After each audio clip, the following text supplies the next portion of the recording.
Is this a good, I don't know how. Hi, everyone. Hey, how are you? Welcome to the Grolier. And I want to thank Noah and Katie for volunteering their time and expertise and just volunteering and helping out Grolier poetry and the larger poetry community. Thank you so much. And James, thank you. Big round of applause for them. Thank you. It's wonderful to be here. I want to thank everyone who had a part in having us here. My name is Eileen Cleary, and I'm the editor for Lily Poetry Review Books, and I have with me today 3 fine poets who will read to you. The first up is Amanda Shaw.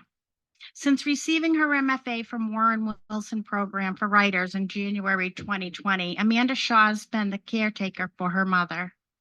A teacher for over 20 years, she also works as an editor at the World Bank and is the book review editor for Lily Poetry Review. Though she has lived in Brooklyn, Detroit, Geneva, and Rome, she currently divides her time between New Hampshire, where she was born, and Washington, D.C. A debut poetry book is a magical object because bound between its pages are the breadcrumbs scattered to future paths. And I am thrilled to introduce Amanda Shaw tonight, reading from her debut, It Will Have Been So Beautiful. Amanda Shaw's It Will Have Been So Beautiful examines the many dimensions of what it means to call anything home, including the earth as we know it, in a manner reminiscent of Eugene Atget, who wrote Will Disappear on his photographs. Yeah. Shaw captures the unique wonder and melancholy of living in a time of unknowable change. With compassion, humor, and intellect, she entreats us to consider what we are losing and what we have lost in our ever-deepening climate emergency. Sonically rich, Shaw's poems celebrate language's capacities and probe its potential to move us from mourning to joy and a deeper commitment to life in all its forms. Welcome, Amanda.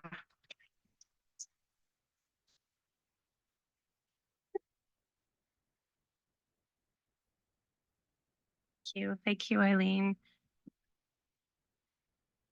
So I practice the timing and I tend to be rather verbose when it comes to thank you. So I'm going to keep it to thank you, Eileen. Thank you, James. Thanks to the Grolier. I'm going to start with a poem called The Skiff and the Reef.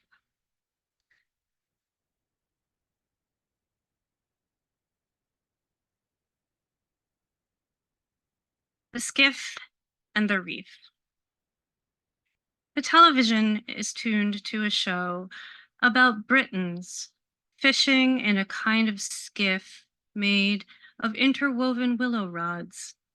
And I'm not really listening until I hear it's called a coracle, a pretty word that after I turn the TV off plays on in my head, sea changed to coral kill.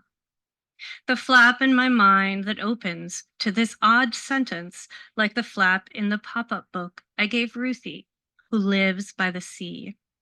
A flap which you can lift to see the pink stinging branches snaking up. Watch out, poor fish. At first, I wondered what I'd done. But Ruthie told me not to worry. Daniel Tiger told her, grown-ups come back. Him, mama, dada save him. It's okay.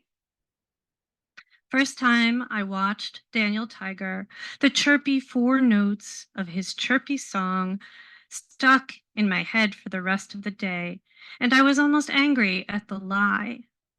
See, Ruthie doesn't know about this yet. The kids in her mother's 1st grade class are going home to find it dark. Mama Dada disappeared to Mexico and never coming back. I've no reason to doubt poor Fish's parents taught him well, made sure he washed his sticky gills, then tucked him into weeds each night. might swim up in the nick of time to save him from the poisoned reef. But Ruthie, that flap could open to anything, right to the bottom of the rising sea. What about the Britons? What about the shark? I'm gonna shift tone a bit. This next poem is about a character in Greek myth, Io, and we know of her through Ovid's Metamorphoses, and I happened upon this very odd translation, which is the epigraph for the book. But first, I'll just tell you that Io was one of Jupiter's many paramour victims, whatever you want to say. And it just so happens that the moons of Jupiter are also named for a number of his paramours. And her particular story is that she, after having been raped by Jupiter, she was turned into a cow by his jealous wife, Juno. And for a moment, to hide the nymph from Jupiter, she had Io watched by this monster with like 100 eyes. And when that didn't work, she created a gadfly that chased Io all across the continent for forever. And then this particular moon of Jupiter is very volcanic. So the line that I came across is, and for a time feared speaking, lest she moo. It's called Fifth Moon Out. 1. Humans can't keep their stories straight. I'm a cow, I'm a priestess, I'm a moon. My body's bovine, or it's out of this world. I'm gadflied and hoofing it, or tracing my name in the dust, while my father's crying, whoa. Io, Io, off to be milked I go. 2. God, Jupiter's messy, seeding clouds, raining offspring over the earth, lording it over his own mother, who absorbs his white-hot bolts and toxic spill, who shoved him in a cavity to hide him from his father's maw. 3. Watched by 1,000 monstrous eyes, or stuck in the gravity of a gaseous giant. They never let the woman choose.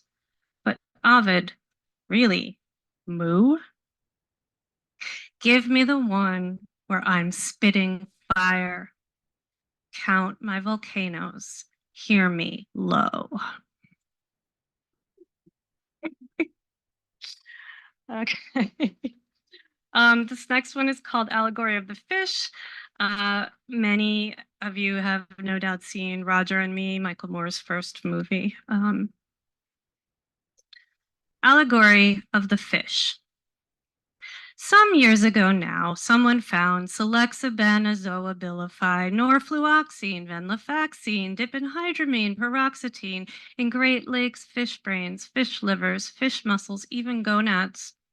And reading about this, I remembered Roger and Me was set in Flint, not far from Lake Huron, the very same city where decades later it all came out. Some nameless guys had led its residents to tainted water, then claimed they weren't the ones who made the people drink.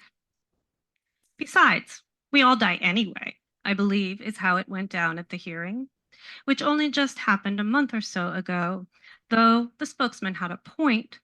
We're all drinking something that'll kill us. Microplastics, arsenophosphate, chlorinsektipesticide, which reminds me, I think it's weird the French call weeds mauvaise herbe, bad grasses. It seems les botanistes neglected to ask the honeybees, and pretty soon it'll be too late. At first, I didn't understand how antidepressants could make the poor Great Lake shrimp suicidal. Turns out Prozac led them toward the light, where it just so happens their predators hang out. But back down in the weeds, I'm thinking any bee would tell the French, don't blame the damn plants. Everything wants to find a way to come back, though the factory or the jobs Roger took from Flint never did. Fun fact, the government sent truckloads of water, Nestle's draining the Great Lakes to sell, but it was nowhere near enough to help them drink all those years away. Now the babies weaned on trihalomethanes are schoolgirls and boys struggling to make it through third grade. Though even if they could, they'd find the teachers themselves are barely hanging on. Maybe it's time for a sequel to Roger and Me, which was a pretty good movie, Michael Moore, but you didn't need to show me the rabbit, alive, flayed, jerking.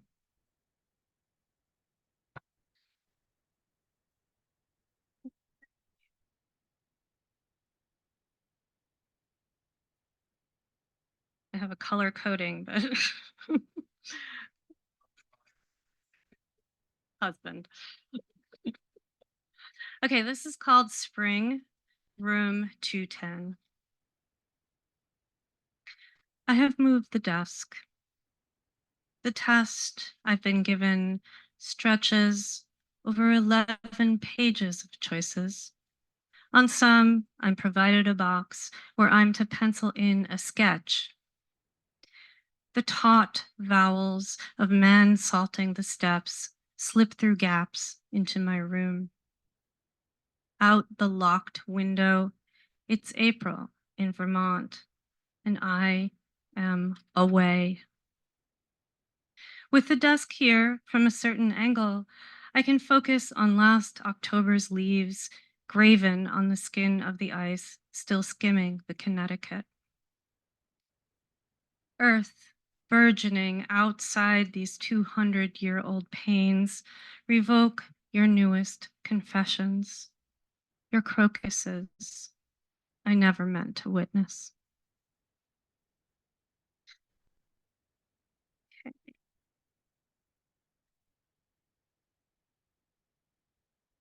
The book's title, by the way, comes from Diane Arbus' application for her Genius Grant, and it's very lovely. It talks about her desire to preserve what exists because they will have been so beautiful, like somebody's grandmother putting up preserves. So this is called And the Stars. Not in order. And the stars. In and out of the pull of Saturn, towards a ribbon-thin gap in its majestic rings, Cassini flies through full-fathomed dark in a choreographed series of turns, tracing ellipses among moons and ice. Headlines today, beside the newest record heat of a possible second genesis out of little Enceladus, phosphorus dust in lunar seas. Another arc. Oh, dome of the sky, may it be far enough from each day's loss, from the lupine and the fireweed, the fleet trail of the flight of every winged bird of every kind. And how am I doing for time? Yeah, okay.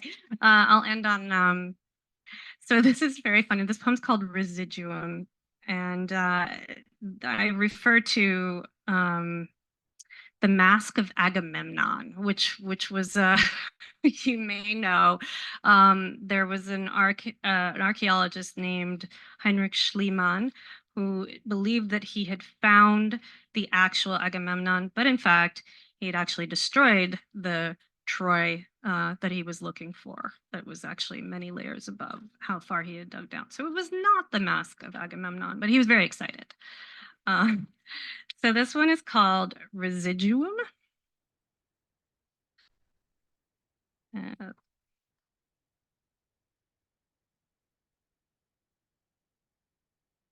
Residuum. Detritus?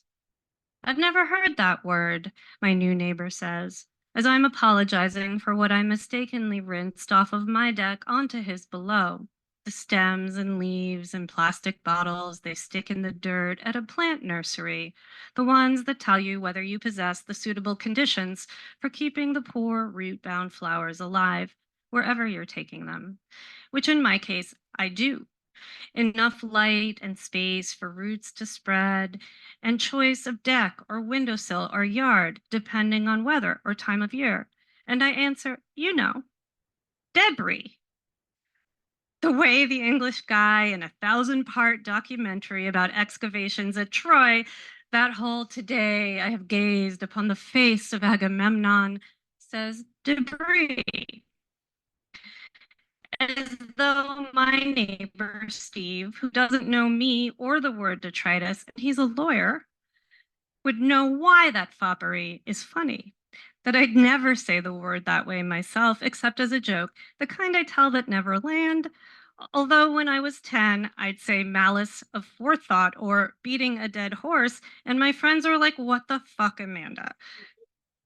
But see, now I'm 45 and live next to lawyers and have the space and light to grow flowers in nourishing but messy soil.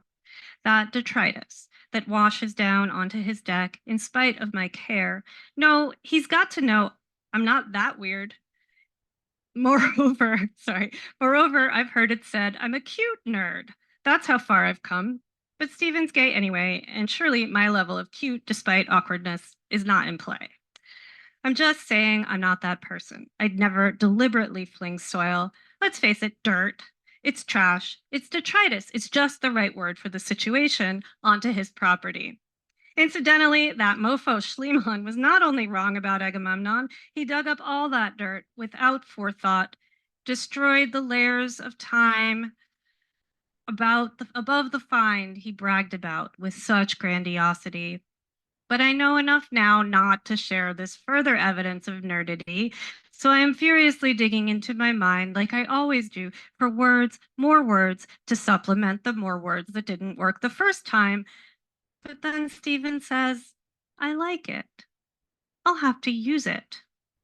And I kneel down to pet his little dog Stacy, who is truly adorable, even when she barks at me from the debris I've washed onto his deck below. I mean, who can blame her? Thank you. It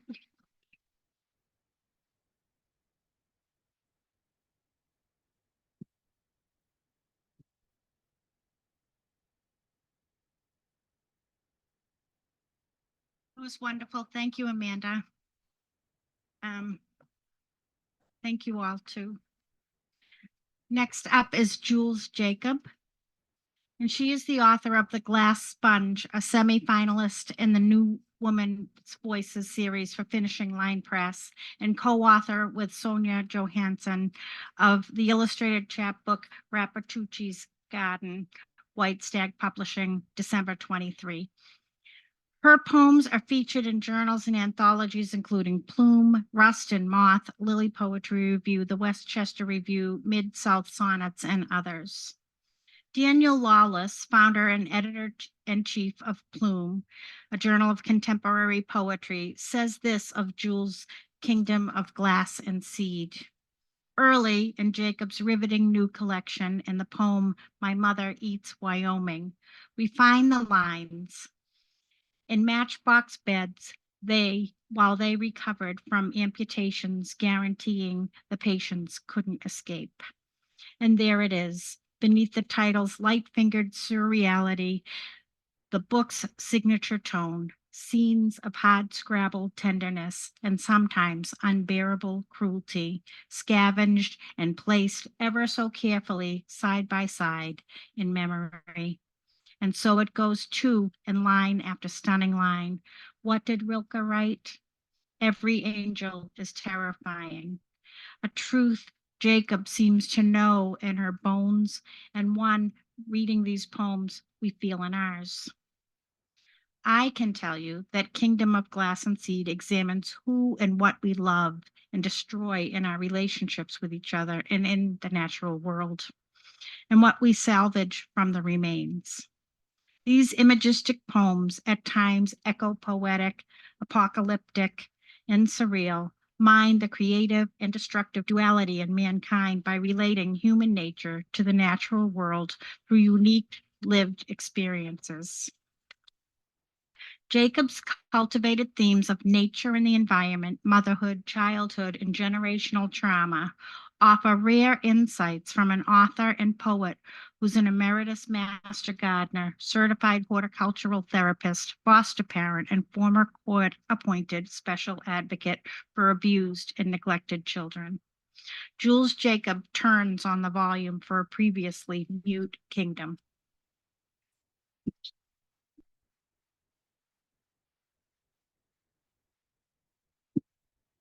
Thank you, Eileen. Thank you, James. It's wonderful to be here. I do want to say that I just moved to Colorado 4 days ago. I I closed on 2 houses 6 days ago.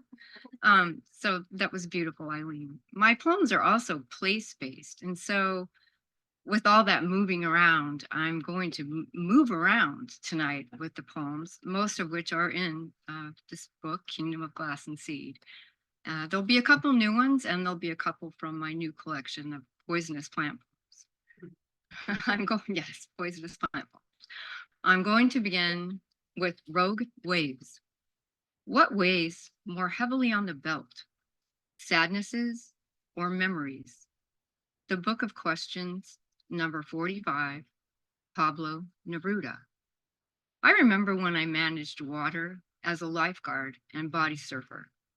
When I sank in the deep end to play a drowning victim, and like a seabird, I held my breath for minutes and attacked my rescuer. I remember the lake, called Half Moon Pond, I swam across on a funny dare in New Hampshire, and the soughing sand stand of quaking aspen beside Lake Dillon in Colorado, the relentless falling leaves. I remember yellow, or its alloy gold, glinting in the sea. The floating chrysanthemums and a body rising, our arms twining a stretcher.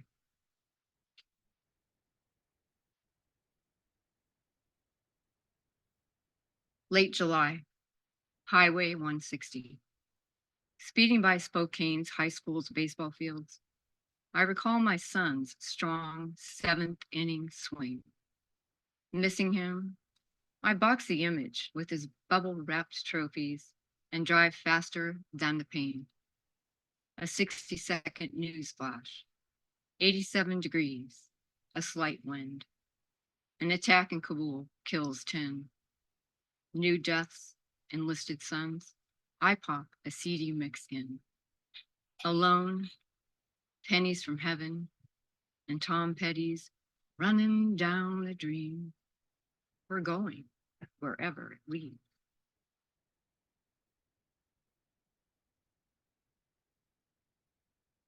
This is dear older brother at age 9. I'm immobile, holding my fractured elbow close to my side when you give up and leave me in the park to get mom. You return, face pinched with wrath, masking your disappointment that you're alone. You manage to put me on my trike, and I steer with one hand, and you drive your bike into the back of mine again and again until we make it home. I'm 6 and flat on my back, left arm heavily casted and lifted perpendicular to my body. You're sitting on the ledge outside my partially open hospital window in your Catholic school uniform, the late afternoon sun slanting lines of light behind you. Your chatter and grins mix with December air. You must have been cold.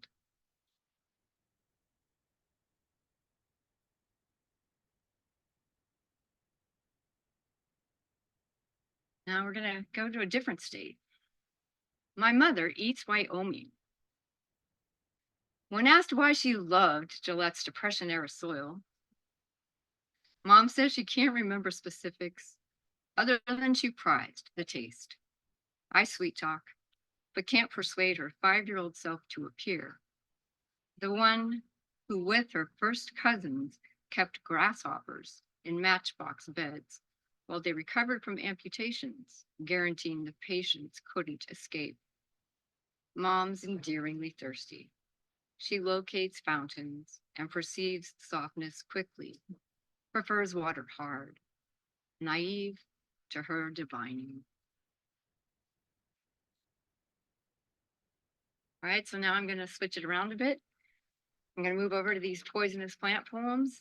It's a collaborative collection coming out by White Stag Publishing, and they are illustrated, which is pretty unheard of for a chapbook.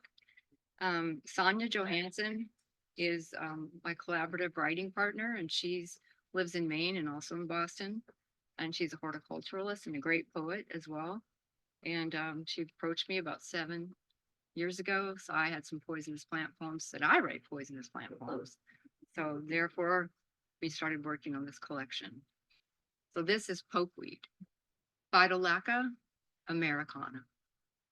Annie stirred the greens, pot a weathered helmet, silver where her fingers shined it clean. How fast the root advanced, thick as a fist by fall. Seeds sprinkled by the birds, cells sprinkled in the belly. How fast the cancer grew, slender as a finger when she knew. Strain the salad, pour the water down the sink, and boil again. Write your name in disappearing ink. And this is strychnine tree. Strychnos nux vomica. It is not yet too late for the rescue. Nathaniel Hawthorne, Rappaccini's daughter. Stranger, under this love-sick tree, lapful of terminal clusters, remove your white shirt and nickel-sized buttons. Trace their velvety smoothness from my collarbone to sacrum. Tongue these semen seeds through our clenched mouths and teeth. Waterboard closed throats until we're swallowed. We'll hymn benevolent lies until there's an antidote to our natures, until we come round right as we can be.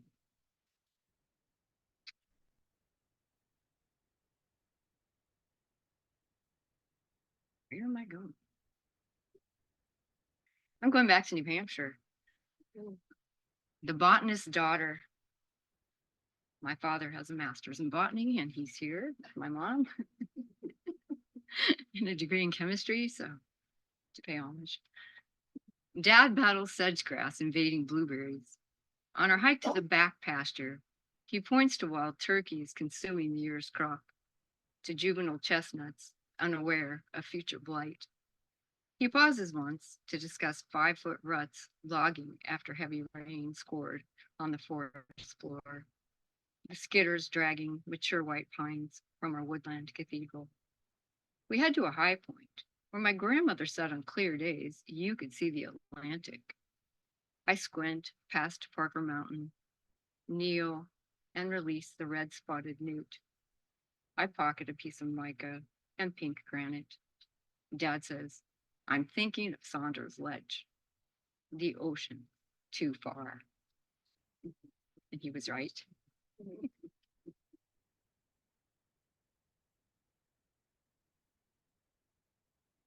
And this is for my husband, who I believe is on the Zoom. For Richard. We'll be on Mythbusters. Cameraman clomping by seagrass and rosehips. The gulls waved away, their lenses snaking the line of the Atlantic, meeting sand.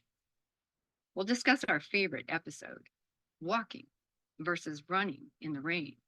You walking steadily, me running, jumping puddles.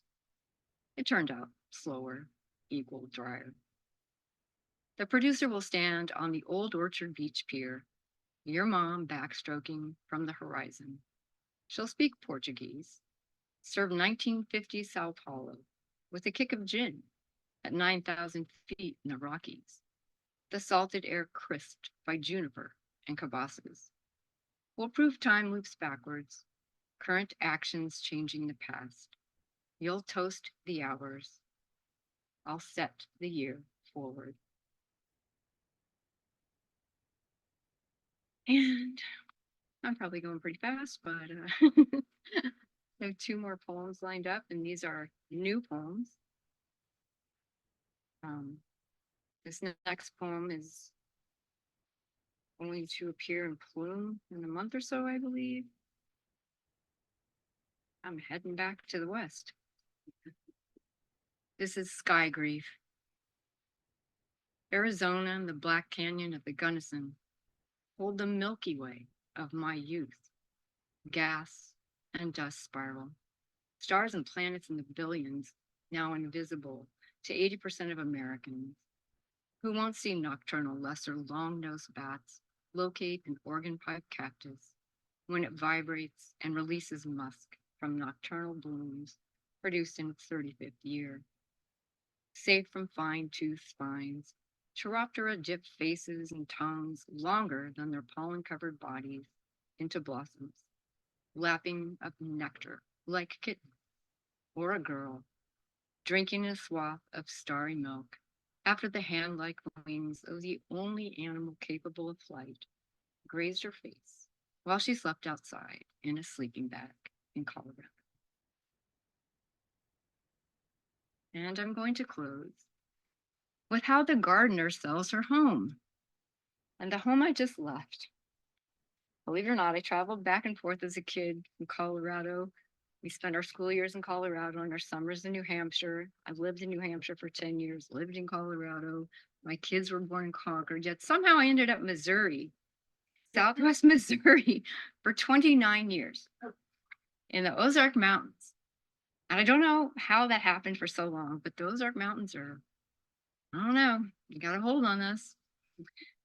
This is how the gardener sells her home. Into evening air, Magnolia grandiflora petals release a fragrant citrus punch. Last May, thundersnow powdered each pineapple-shaped fruit. No, they resemble Buddhist temples. And no, not a single bee ever pollinated these ancient trees. Destiny, on the whim of evolution, employed tiny beetles to ensure their scent could bring us to our knees. 4 o'clocks, by the front porch open, the rosemary pine neighbors call loblolly casts an aura over the for sale sun. In the garage, heirloom seeds and a few cuttings await transport in the harvest gold fridge to new ground from the old. Thank you.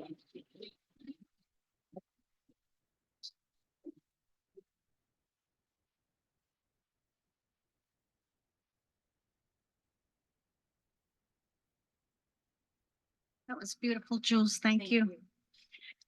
All right. And last but not least is Stephen Riel, who grew up in Massachusetts and graduated from Wilbraham and Monson Academy, Georgetown University, Simmons College, and New England College with an MFA.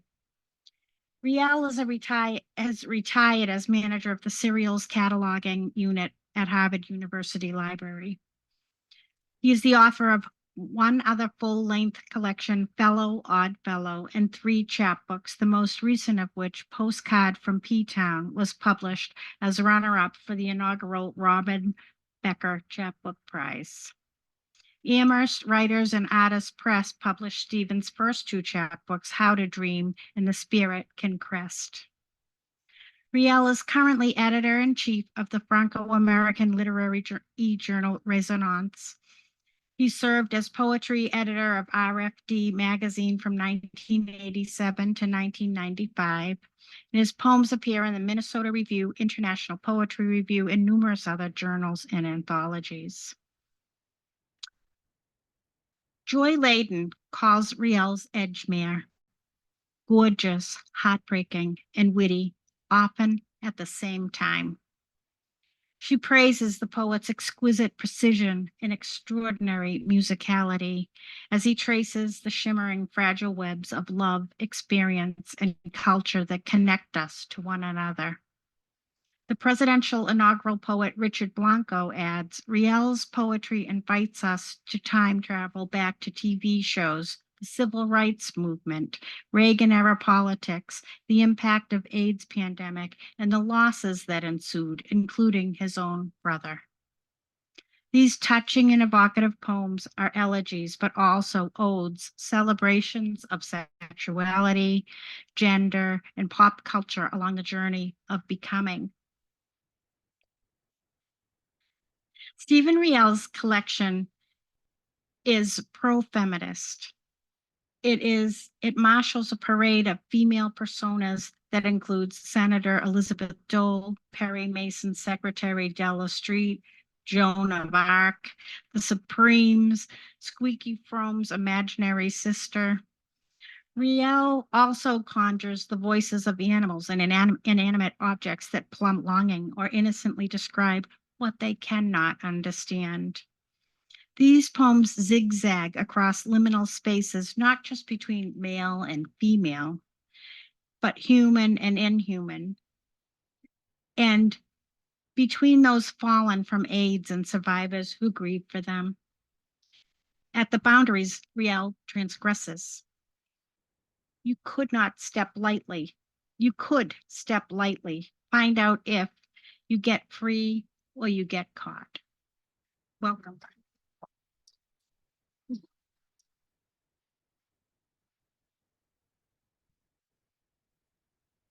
Thank you, Eileen, and thank you so much for your astute editing of the poems in my book.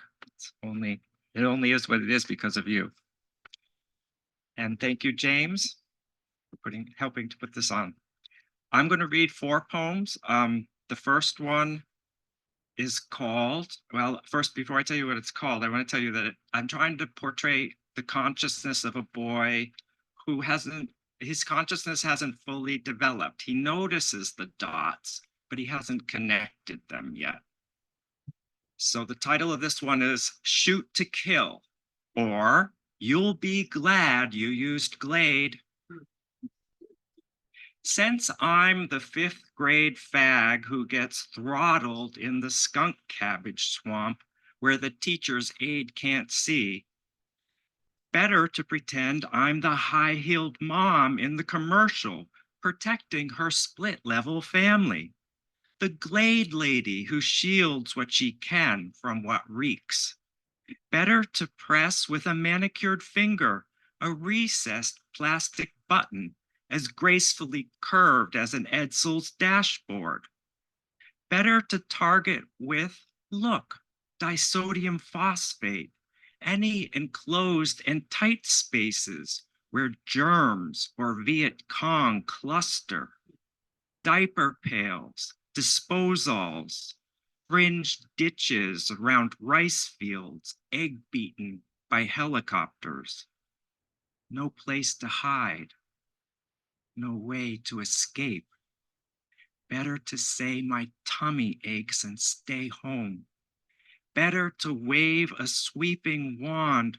Oh, if I had a wand like Glinda's that would poof, change me into a spray of freesia, guaranteed by the makers of Johnson's wax. On TV, above the coffee clutch's bridge game, one curly-Q squirt and stuffiness just seems to vanish. Better not propose a science project tracking the fate of floral sachet molecules, whether they sponge overcast skies. A trade secret makes indoor airs fresh as all outdoors. Better not mail in a postcard asking for the ingredients. At noon, the news anchor tallies yesterday's usual domino death toll. As the world turns, better to glide with an aqua-netted bob from toilet to hair trap to garbage can in a starched full-skirted dress. better not wonder what mothers ask themselves during afternoons over irons. Better not dwell on rice. Instead, I advance, finger poised to make cigarette smoke and last night's liver fumes sweet as a spring shower, thanks to a harmless chemical that eradicates odors and frees up an hour for girly boys to inch into elbow-length rubber gloves and savor the zest of miraculous easy off as it turns hard black grease into soft brown soap I just rinse out of sight down the drain. So, my younger brother David died of AIDS when he was 28. So this poem has 4 sections. It's called Abel Has Almost No Immune System. 1. The red footnote on the label of the miracle drug catches my eye. Abel's in the 33% who vomit up nearly every bite. Mom and Dad told me he sobbed on the long distance call before a catheter was tunneled between his clavicle and first rib so he could feed through his subclavian. Other clinical words collide into Eden. After pancreatitis, toxoplasmosis, after Abel's insurance company couldn't dropkick him fast enough, his lover works late hours to cover their mortgage. Wouldn't you? I borrow shekels to board the shuttle to their condo. Abel lies upstairs, starving. Just levering his bony 99 pounds into the bathtub hurts us both. After another 24 hours, when anyone less gone would have moaned, I'm hungry, the feeding machine arrives. Aqua plastic box, like a vacuum cleaner, gleaming steel caddy, plastic tubes, plastic bags of almost fluorescent white nourishment. Welcome to the family. A nurse swings by to run through instructions as intricate as life. 1, interlocking joints. 2, kept sterile with alcohol wipes. 3, spill into Abel's core. Oh, that feels cool, he murmurs.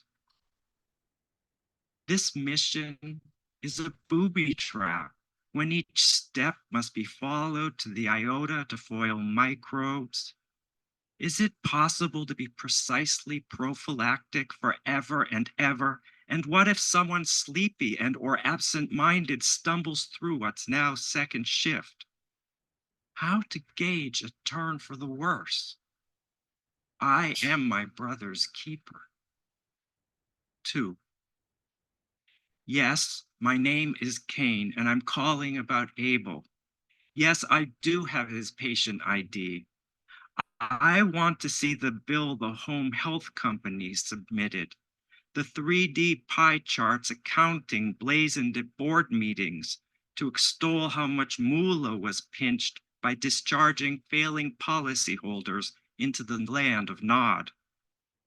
For the criminal trial, our lawyers subpoena this quarter's financials, issue interrogatories to establish bloated profits the LLC diversified, how many day spas it spawned east of Eden, how many golf courses begat among thistle and thorn. 3. All evidence will be offered to Adonai. 4. I am the wobbly tiller in Abel's room who paces but must keep steady.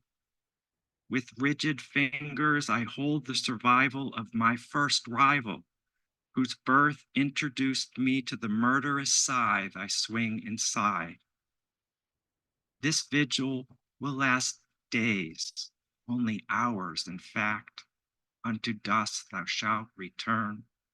His sleek alarm clock sweeps silently on while I scribble lists of specialists, lay siege to another helpline's moat. Abel has no drawbridge, one or two white cells left to rouse. One slip, one contaminated swipe. If only I could kneel beside his bed and believe. So I'm guessing, based on the general age group here, that maybe some of you remember Lynette Squeaky Fromm, girlfriend of Charlie Manson, who tried to assassinate President Ford in 1975. This is called Interview with Phyllis Fromm. My sister didn't do those things to hurt us. After you called, while I sorted out my pills, my mother's blonde Danish modern end tables flashed through my mind. I opened the crisper and there's Linny inside a dumpster picking through freckled lettuce, bent on helter-skelter. They ruined the Beatles for me. Last night, I dreamed of Scarlet Pond, an albino koi surfacing with the barrel of a 45 poking out of its mouth. Yes, father, not well. I took my first full breath the day he died. Is it cold in here? Father kept our thermometer low and monitors mother's odometer, leaving us just quarters when he traveled for work. I'd watch mother and her shoulders march her empty purse next door to scrub linoleum. I read Linny said our own father abused her. Sexually, I mean. How was I supposed to know? When he'd unlock our bedroom door, she wouldn't hide welts that would darken, but the year I started kindergarten, he stopped talking to her. I was so young. Redheads with spark get beaten. I swallowed my peas. 3 years later, he spoke to Linny again. I wished your editor never found me. Did you read she took a staple gun, aimed a line of punctures up her arm, ground into her skin with lit cigarettes as if she were an ashtray? Father told her she was ugly. Then she met Manson. I kept quiet, learned to sew, traced patterns, left extra cloth. I'd smile back at Breck girls in study hall, but couldn't invite them home even when father was away. So I'm in high school, right? And there's Linny on TV, an X carved in her brow. I wanted my teachers to forget her. You're the only one who remembers she had a sister. I never corrected teachers when they said our last name wrong. That always set father off. He insisted on the German way, Fromma, Fromma. I imagined Linny hunched over, thinking in her cell. No, I've never visited her. Never will. No, the people at work don't know. Now I have a question for you. Why couldn't I just have been Phyllis Fromm, the good girl who went to the prom? So this is the last one, and I wanted to read this tonight because several of my former colleagues from Widener Library are in the audience. So this is for all of us who worked at Widener Library. Eddies. I plunge one among many commuters, fellow flotsam, coursing towards a station from all directions, but I find myself stalling. staring at twigs that no longer vie for the canopy, but point instead to the ground. Cramped on the platform, I turned my hooded scruff toward the steel track, where the eager soon will surge. Just me snuggles chest against chain link, wanting to whisper encouragement to rushes huddled in the suburban slough. Sparrows squabble among brittle cattails. I wonder what slinks through these dead stalks to pounce at night. Did I forget that predators could lurk in any thin remnant of nature I might romanticize? Dark ache follows me, although my wounds are common, internal, and trail no blood.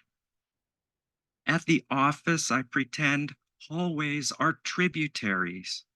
I hug the edges of meanders, becoming oxbows, and shy along walls where floor wax builds up. My latest boss wouldn't know I favor eddies, their wayward water whirling under bent over reeds. And it isn't that I withdraw to avoid making mistakes because I still blunder when hunkered down, but I float through, silt spinning counterclockwise.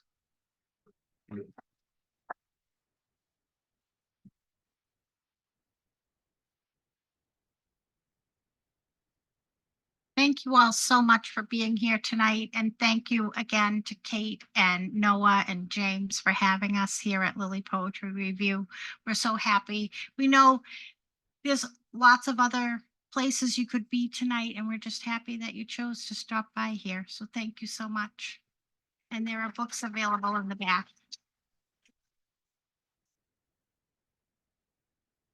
Thank you so much, Eileen. You do wonderful work at Lily. We are huge admirers of what you do. Let's get it.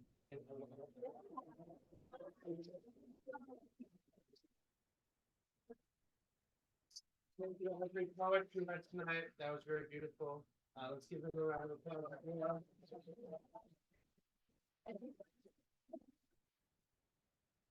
And thank you to all of you for coming tonight. We got the books for sale, as Eileen said. The poets will be signing books. If you could all please put your chairs against one of those two walls, I would be very grateful. Thank you so much.